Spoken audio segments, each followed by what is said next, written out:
my dreamers and make-believers. In today's video, I'm doing something so exciting. I love doing it at the start of every month. It is my March TBR.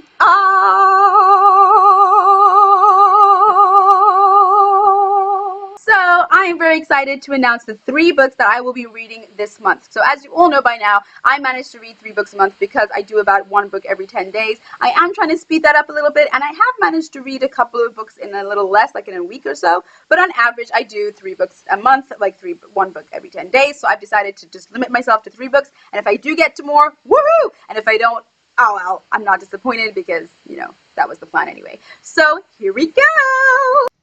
So, the first delicious book that I will be reading this month is City of Lost Souls by Cassandra Clare. This is number 5 in the Mortal Instruments saga, and I have really been taking my time with this series. I don't know why. I think it's because, I think I've mentioned before, that I don't have book number 6, because they changed the covers, and the cover that is now for book number 6 does not match all these other glorious covers, so I don't want to buy this unmatching cover. So I'm really trying to hold out until I can find this number 6 version of the Mortal Instruments before I finish the saga, but it doesn't look like I'm going to, and I'm tired of putting it off. So I'm going to read City of Lost Souls, and then hopefully City of Heavenly Fire is going to rock up in the cover that I like. So I'm sure many of you know the Mortal Instruments saga with the Shadowhunters, and the glorious Alec, and the glorious, what's his name, Chase, and the glorious Clary, and Sebastian, and all those awesome people. So I won't get into it too much. I think I actually spoke about it recently.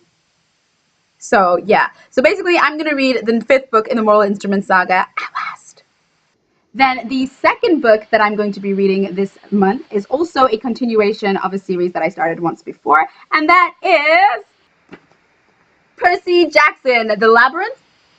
And the Battle of the Labyrinth. So this is number 4 in the Percy Jackson saga. Now, as many of you know, I am trying to get through the Percy Jackson series, and I want to go to the new one, the Greek mythology one, I believe it is. And there's the, what is the other one?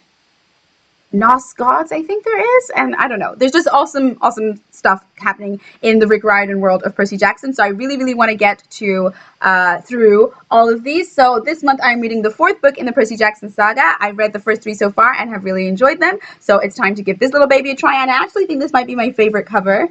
It's got, like, I think it's not, is it Medusa? It's hard to tell by the crazy hair. I don't know who that is, but it's got somebody on the cover.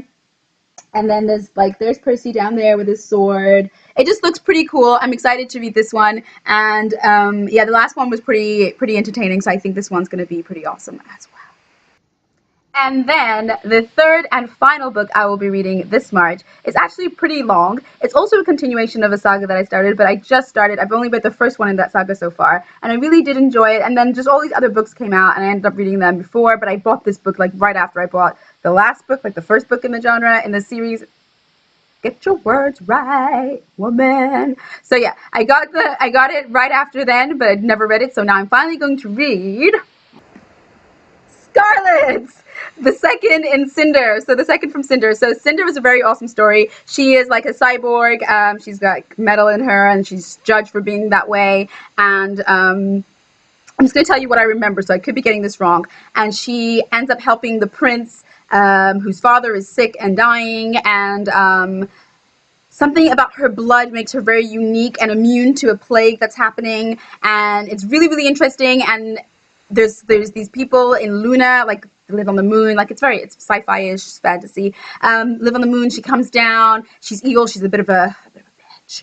And I forget exactly what happened, but I remember it's really awesome. And the prince and Cinder, like, it's pretty cool. And stuff happens. And then it's a retelling. Well, a retelling. They say it's a retelling of Cinderella, but it's very different to Cinderella. A very unique retelling. Like, you wouldn't put them together, but you would because of Cinder and the leg, as opposed to the glass slipper. But it's really awesome. So the next one, anyway, that I'm going to be reading in the saga is called Scarlet, and that is a retelling of Red Riding Hood. Hence the red cloak thing here, which looks pretty awesome. And I think I mentioned before that I love these covers because the texture is just so smooth, so nice. I just want to stroke them all day.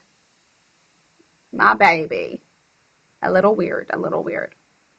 So, yes. So the next one I'm reading is Scarlet. Now, this one's pretty thick. I believe it's like 500 and something pages. So I'm hoping to get through it this month, but like I say, my average is a book every 10 days, and that's like a book that's around 400 and something pages. I do believe I can probably get through this as well.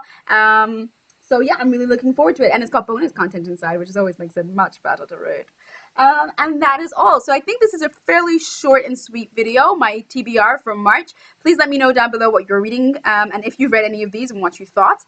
And also any recommendations in YA fantasy, I'm always looking for them. So please put them down below as well. And I'll see you next time. Bye!